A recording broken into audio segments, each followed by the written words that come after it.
Y bien, hasta aquí la noticia. Soy Juan José Ríos, pero avanzamos. Viene el espacio a las 8:45 del análisis y las entrevistas. Adelante. Gracias, Juan José. Buenas noches. Bienvenidos al segmento de entrevistas de las 8:45. Como todos los miércoles por la noche, junto a Carmina Valdizán, vamos a conducir las mismas. Doy la bienvenida, Carmina. Gusto en saludarla. Buenas noches, Mariana. ¿Cómo está? Muy bien, muy bien. ¿Lista para las entrevistas? Así es, aquí estamos. Dos temas tenemos muy interesantes, la verdad. En la primera vamos a tratar un tema del que se ha empezado a hablar, en particular por las consecuencias que ha estado teniendo sobre las personas, y es un tema de salud mental. La epidemia, el confinamiento, el distanciamiento físico, en fin, todos estos temas ya han mostrado una parte oscura de cómo ha afectado a las personas, y por lo tanto con dos expertos hablaremos de estos temas. En la segunda entrevista abordaremos una de las noticias que ha ocupado los espacios durante el día, y es este nuevo caso que pues la FESI ha descubierto y ha expuesto desde el Ministerio Público. Así que trataremos también con dos expertos este nuevo caso que data de los años 2014 y 2015, y bueno, y que recién hoy, con algunos allanamientos y capturas, pues se ha destapado, y que tiene que ver con uno de los múltiples casos de defraudación aduanera que se viven en el país. Bueno, para iniciar le pido a producción que me confirme si nuestros invitados ya están listos, me lo dicen inmediatamente, así que le doy la bienvenida al licenciado Marco Arévalo, psicólogo, filósofo y pedagogo, y al doctor Pablo Barrios, también es psicólogo y vicepresidente del Colegio de Psicólogos de Guatemala. Ambos, buenas noches, bienvenidos. Gracias, buenas noches. Agradezco mucho que nos acompañen esta noche. Bueno, en la introducción lo mencionaba así rápidamente, uno de los daños colaterales que ya se están evidenciando son los problemas de salud mental que algunas personas han empezado a evidenciar después de 5 meses, diríamos así en términos generales, de estar viviendo en condiciones extremas por confinamiento, la epidemia, el estrés, contagios, en fin, todo esto ya son noticia. Algunos de los suicidios que se han dado en algunos de los hospitales, en el ICSS, y otros que, bueno, el tema del suicidio es un tema muy complicado en Guatemala. Las cifras oscuras, pues por ahí están. Inicio con el doctor Pablo Barrios. Doctor, ¿cómo analiza, cómo ve esta situación, cómo está Guatemala en estos temas? Muchas gracias, Mariano, por este espacio, Carmina también, al Canal Antigua. Pues básicamente decirles que desde lo que tenemos conocimiento en el Colegio de Psicólogos es que estas cifras son sumamente alarmantes en la medida que no estamos atendiendo desde los múltiples espacios lo que es la salud mental, lo que es la psicoeducación para los niños. Por lo tanto, nuestra primordial labor ahorita desde el colegio y desde los diferentes entes y los foros de discusión es concientizar, poner la información a disposición de la población de los riesgos y de lo que implica esta segunda fase en la que estamos ahora mismo viviendo esta nueva normalidad.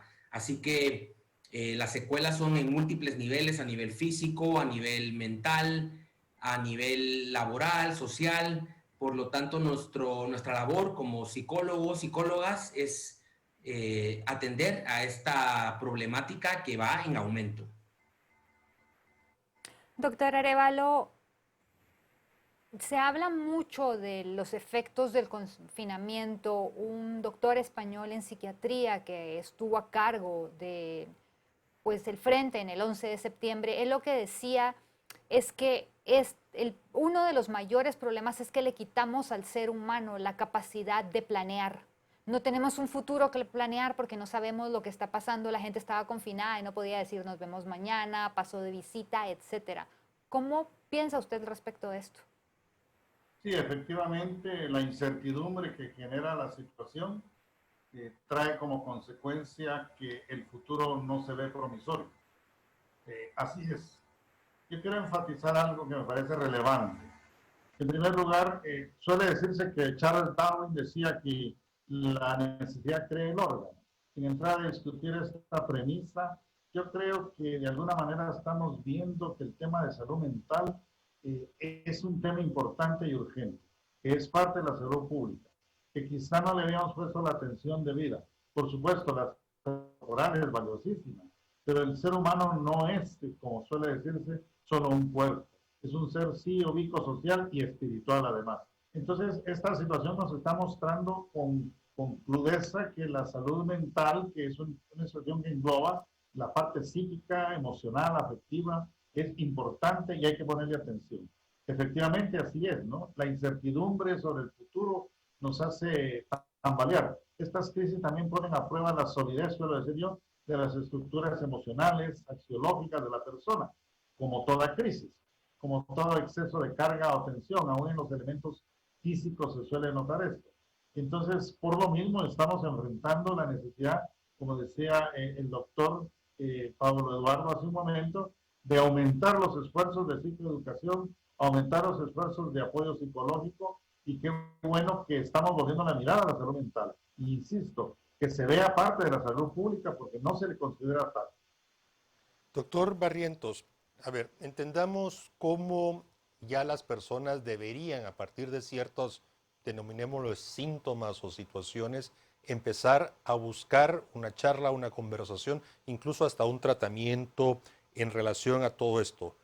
Más allá, no sé, usted nos dirá ansiedad, temor, falta de sueño, alteración de los horarios, en fin, ¿cómo se empieza a identificar uno que ya está sufriendo ciertos elementos a partir de todos estos elementos que nos han estado pasando en los últimos 5 meses?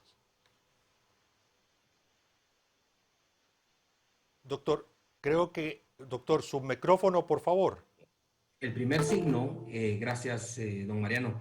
El primer signo, estrés. Estamos en una situación donde el estrés es nuestro primer mecanismo de alerta para decirnos, ojo, tienes que buscar un apoyo. Ojo, observa las conductas de tu hijo, de tu hija, de tu colega, compañero, de tu pareja, para buscar el apoyo. Nosotros los profesionales de la salud, como dice mi colega Arévalo, es tener la capacidad humilde de poder reconocer que estos signos son reales, que a pesar de que está normalizado, que todos a nivel mundial estamos sintiendo ansiedad, estamos sintiendo angustia, incertidumbre, tenemos que tener la capacidad de buscar a los profesionales de la salud, acudir a ellos, así como cuando vamos al médico por una dolencia de tipo físico o una índole propia de un malestar. Con los psicólogos y las psicólogas o el gremio de los psiquiatras tenemos que aprender a buscar ayuda de esos profesionales, porque los signos son muy claros, como usted lo decía, Mariano. De repente el sueño se ve alterado, nuestros patrones de alimentación, nuestros patrones de ocio han cambiado, estamos más tiempo viendo televisión, estamos más aparentemente desperdiciando o no estamos invirtiendo el tiempo en las cosas que usualmente hacemos para ser productivos. Entonces, estos son los primeros signos o los primeros síntomas a los que les tenemos que poner banderita amarilla, si no es que roja, para buscar el apoyo de las y los profesionales, que en este caso, pues, de nuestro gremio estamos actualizados en cómo atender estas dinámicas que están ocurriendo. Básicamente eso es lo que yo les podría decir, prestar atención a los hábitos de alimentación, a los patrones de sueño, a los cambios de humor, a cómo las personas están invirtiendo su sueño, sus relaciones, quise decir, y de esta manera podemos alertarnos que otras personas a nuestro alrededor pueden o están pidiendo ayuda. Doctor Arévalo, hablemos ahora del grupo más vulnerable y que ha sido el más afectado, que es el grupo de la tercera edad, y me refiero ni siquiera a los de 60 años en adelante, sino que 80, 90 años hacia arriba. Estas personas no son un grupo porque tenemos distanciamiento físico más no social, estamos conectados. Estas personas, su generación definitivamente, ellos tenían sus rutinas para sentirse útiles a la sociedad. Ir al banco, ir al supermercado, la visita de los nietos, y eso se les cortó. Y hay muchos casos de una gran soledad en ancianos, que son además un sector muy vulnerable que tenemos que proteger, pero hay muchos que ya la salud mental les está pesando más que el mismo COVID. Efectivamente, así es. Quisiera ir a una parte más bien de procedimiento. Aquí es donde cuenta la importancia del núcleo familiar. A veces echamos en falta que no existan estructuras sociales o de Estado que atiendan la dimensión de los problemas. Por supuesto, debemos mejorarlas. Y por eso, insisto, la salud mental es parte de la salud pública. Y ojalá esta experiencia nos lleve a aumentar, por ejemplo, presupuestos. Hay que decirlo, ¿no? Hay plazas vacantes en los puestos de salud, en los centros de salud, en los hospitales, para psicólogos, para psicólogas, y no, muchas veces no son proveídas pensando en que no es lo importante en este momento. Y antes de la crisis ya era la situación así. Pero ¿qué puede hacer uno frente a esto? Es donde toca entender que el problema es social y por lo tanto el núcleo familiar. Hay que advertir algo, esto no es que sea nuevo, no es causa del confinamiento o de la pandemia. La situación actual solo está mostrando una realidad que ya estaba muchas veces ahí y que no le habíamos puesto atención. Frente a esto, dos cosas. Primero, la actitud de la familia. Ver aquella situación como una situación propia donde podemos aportar. Frente al tema concreto que planteaba de la soledad, ¿no? Abrir la comunicación. Porque los ancianos de esas edades que han mencionado lo padecen mucho. Yo lo he visto y he trabajado mucho con centros de ancianos, precisamente. Segundo, todos, no digo solo las personas mayores, es más, desde la edad de juvenil, prepararnos para aprender a manejar esa situación que a todos nos llegará, o esperamos que nos llegue. Porque muchas veces cuando estamos en la crisis no sabemos cómo enfrentarla.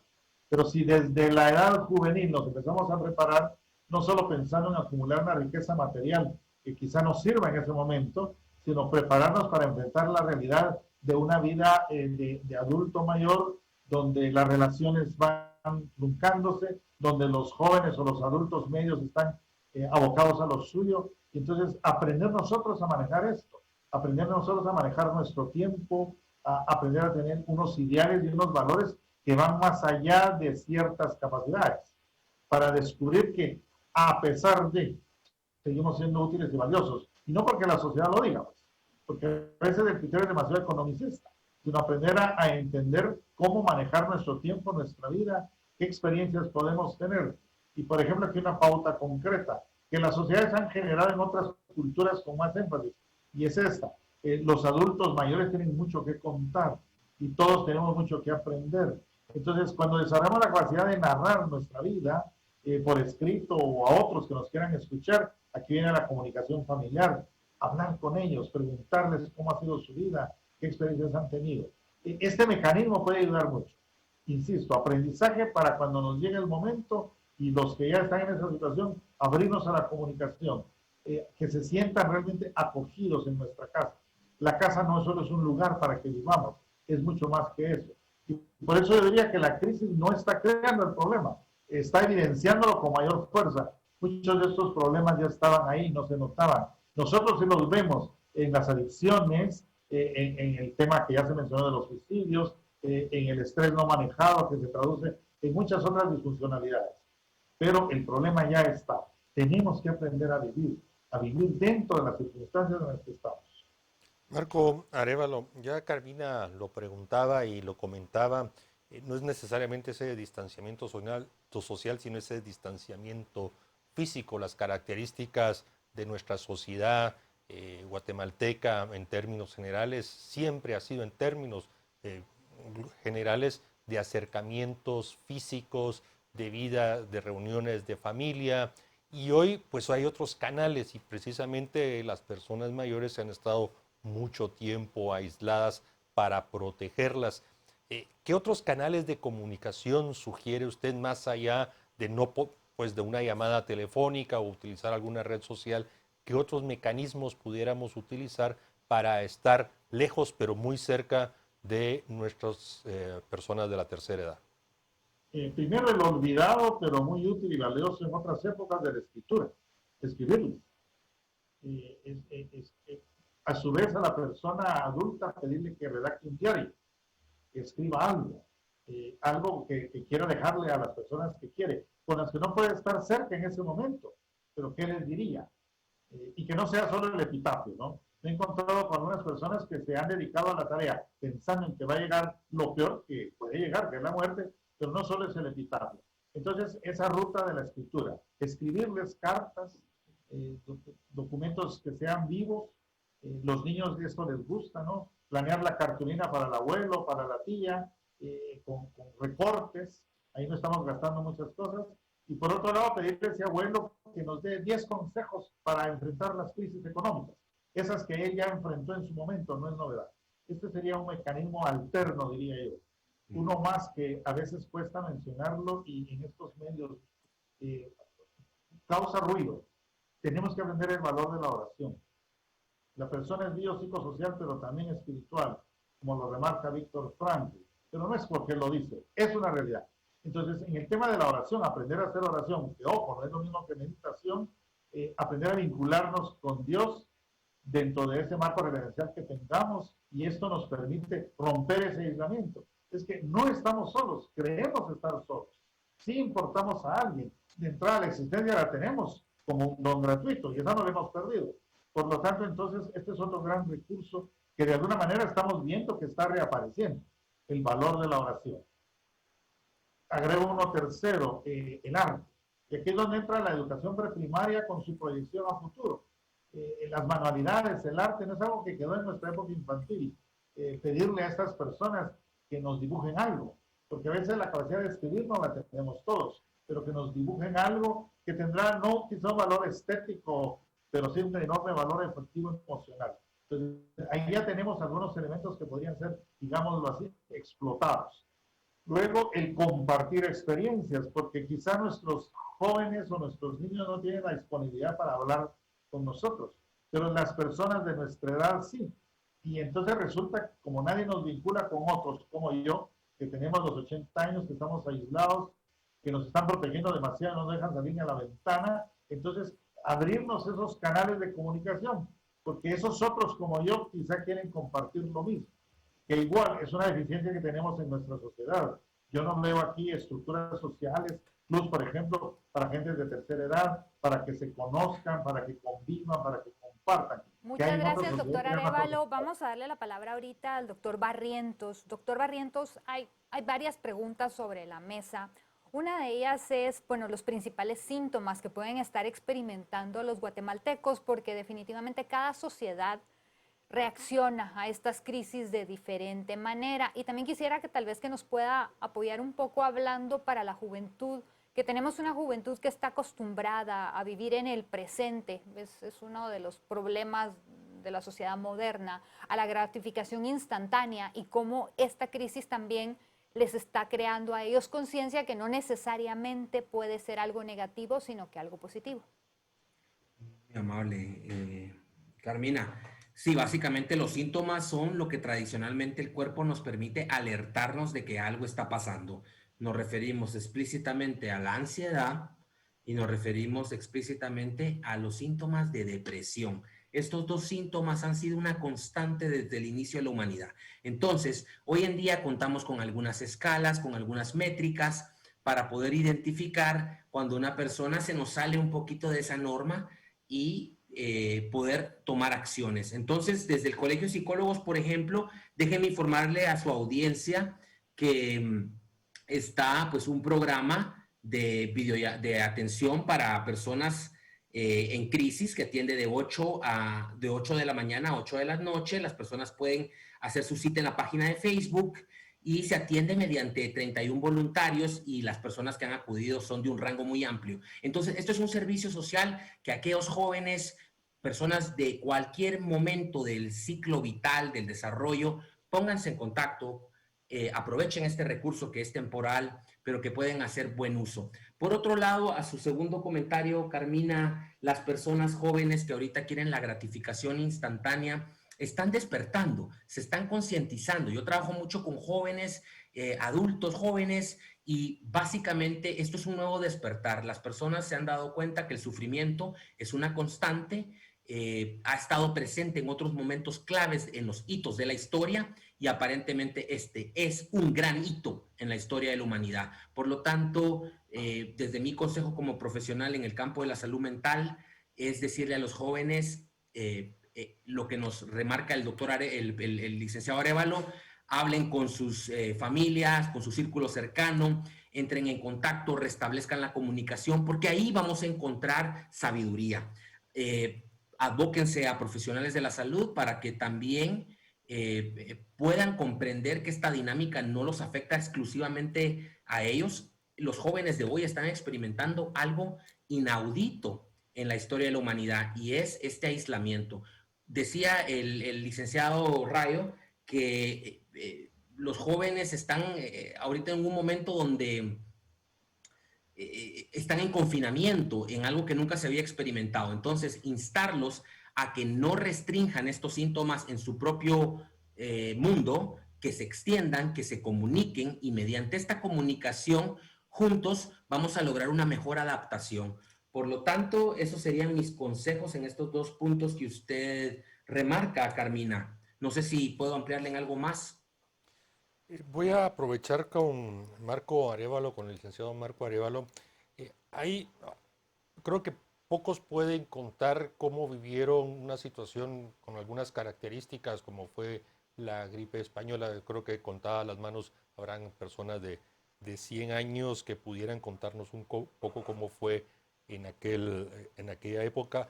Y entonces hoy lo que vemos es, hay otros mecanismos mediante los cuales la gente está ocupada, y es el tema de las redes sociales, que creo que ya varios estudios están mostrando que se han vuelto muy agresivas, en el sentido de que son mecanismos de canalización de esas frustraciones, de esas agresiones, de esa protesta.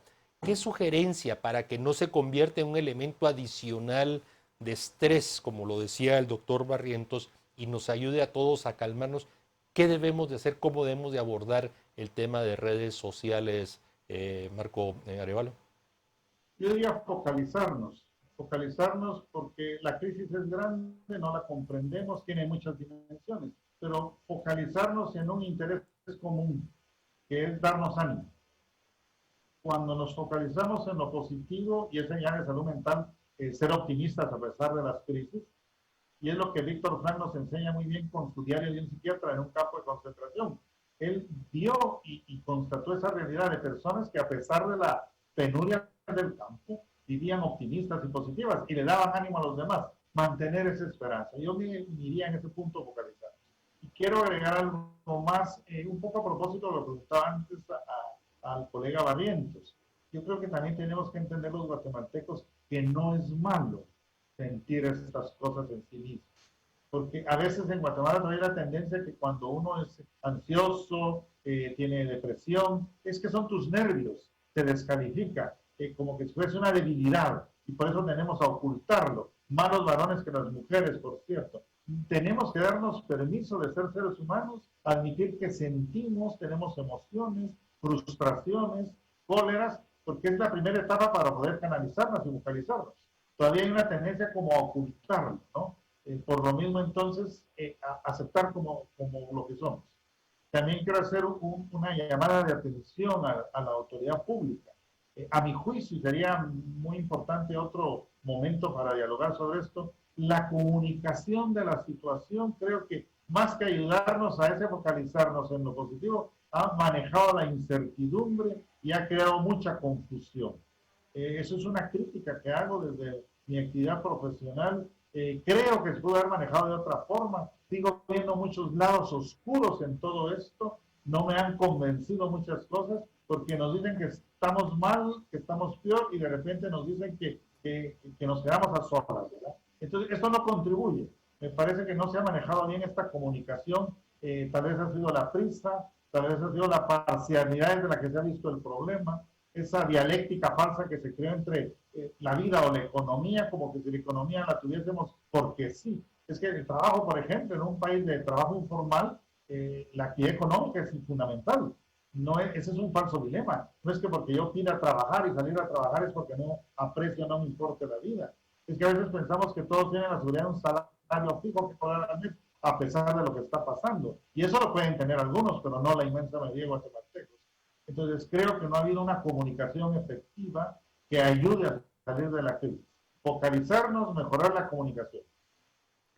Gracias, doctor Barrientos. Hay otro tema importante, el tema familiar. Las familias, pues por la misma vida que llevamos, no pasaban tanto tiempo juntos, ni madres con los hijos, ni parejas. Y se están dando serios problemas, y no solo de violencia intrafamiliar, sino que también de parejas cuyas relaciones se basaban más en una interacción social que en una interacción de núcleo familiar. ¿Cómo estas parejas pueden buscar ayuda para salir adelante de esta crisis que se está presentando también? Sí, lo importante, Carmina, es que no normalicemos este tipo de situaciones donde el contexto de cercanía nos hace tener ambientes volátiles, conflictivos. Lo importante es que podamos comunicarnos, como decía el licenciado Arévalo, con otras personas, exteriorizar.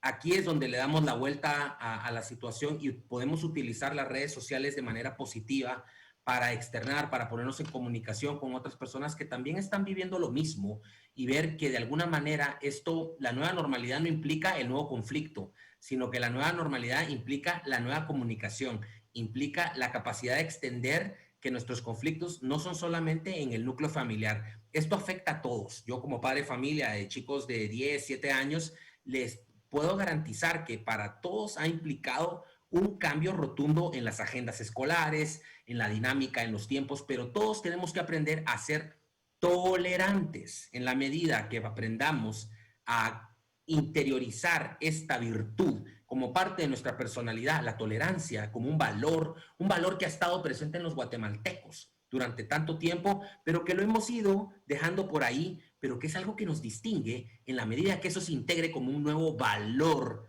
o como un revalor dentro de la familia, tendremos ambientes más estables. Y a las mujeres u hombres que estén sufriendo violencia, hay números específicos, hay fuentes a donde ustedes se pueden abocar para alertar a las autoridades de que están sufriendo un flagelo y que sus hijos pueden estar en una situación vulnerable. Lo importante es tener siempre la comunicación, la capacidad de apertura y reconocer que este momento nos está poniendo a prueba a todos. Pero el regreso a la nueva normalidad consiste en algo: humildad, sinceridad y comunicación.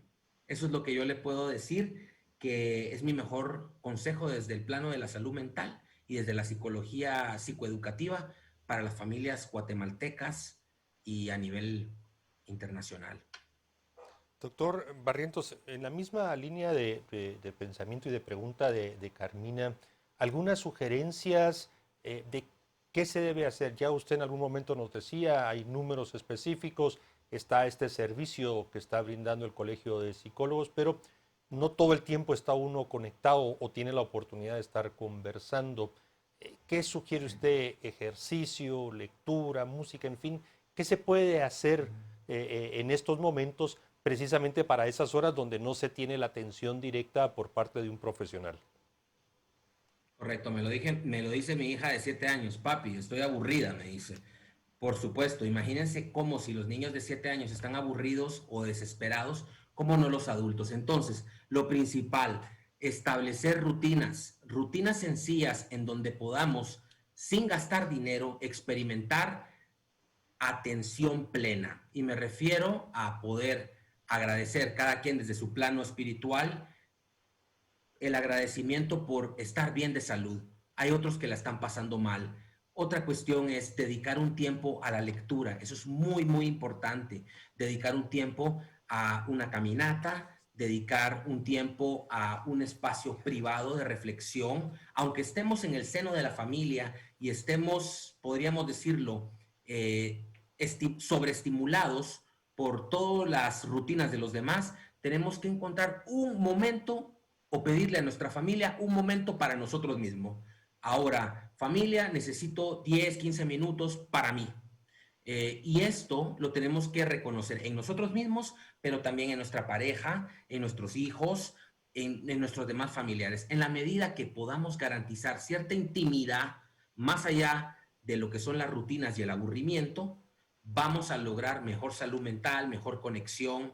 Por supuesto, lo que recomiendan los profesionales de las organizaciones internacionales: no descuidar nuestras medidas de saneamiento, distanciamiento social, mascarilla, Es decir, no entrar en conflicto, porque si entramos en este conflicto y en esta disyuntiva, nos sentimos más inseguros y nos descuidamos. Y lo más importante en estos momentos a toda la audiencia es cuidarnos y cuidar a los que queremos. Por lo tanto, en mi caso, no contradigo las medidas presidenciales, las aplaudo, aplaudo todo lo que están haciendo los medios de comunicación, porque estamos de alguna manera ventilando que esto es una necesidad de la población.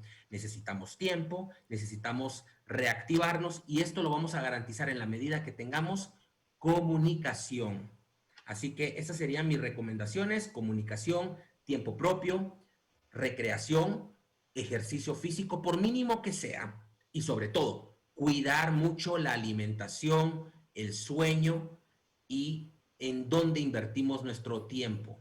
Así que, don Mariano, espero que con eso les resuelva su consulta y es un gusto estar con ustedes. Muchas gracias, doctor Barrientos. Doctor Arévalo, por favor, igualmente ya nos acercamos al final del programa y quisiéramos pedirle, por favor, sus recomendaciones. Bueno, yo no puedo agregar mucho porque ya el colega Barrientos puntualizó, pero sí quisiera remarcar, uno, el tema de las rutinas, estructurar el tiempo. Pareciera que al estar en casa nos sobra tiempo. Dos, el tema de la dimensión física, que no necesariamente implica montar un gimnasio en casa. Estos dos aspectos, rutinas y ejercicio físico, me parecen muy relevantes. Los demás, por supuesto, ya los mencionó, el tema de la interiorización, la oración, la vida espiritual, es valiosísimo. Pero yo quiero remarcar rutinas y ejercicio físico, que esto es valioso. Y también quisiera remarcar otra cuestión importante, y es el tema de no perder la esperanza.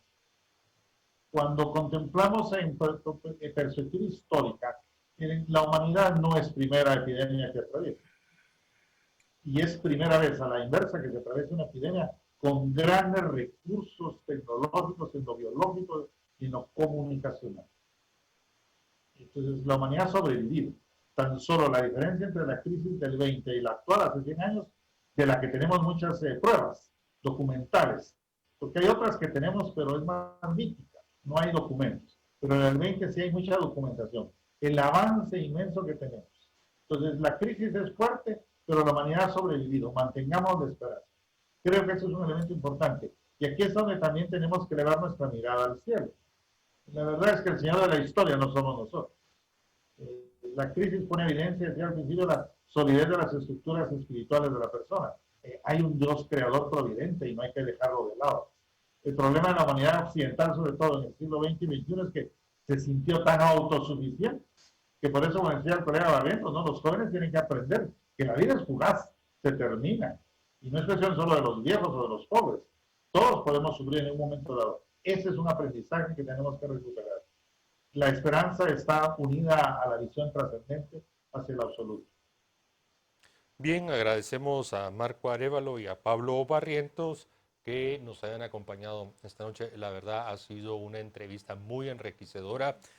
Recordar esta página de Facebook que menciona el doctor Barrientos del Colegio de Psicólogos de Guatemala, de 8 de la mañana a 8 de la noche pueden abocarse al mismo. Y esas recomendaciones que nos han dado a todos creo que es importantísimo. Es el momento en que salgamos de esa tiranía del miedo que nos ha mantenido durante ya casi 6 meses en una situación bastante complicada.